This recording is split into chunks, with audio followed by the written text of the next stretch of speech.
బాగా చెప్పావే.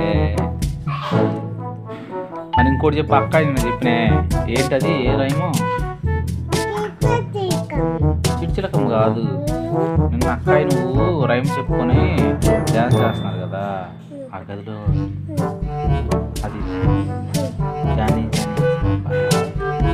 చెప్పు.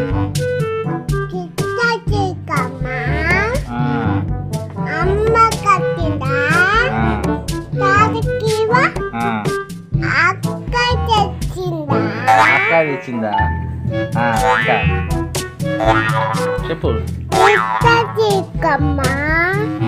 అమ్మ కట్టిందా, అక్క తెచ్చిందా? అక్క తెచ్చిందా? అదేంద్రా, తోటకెళ్ళావా? పండు తెచ్చావు కదా. పండు తెచ్చావా?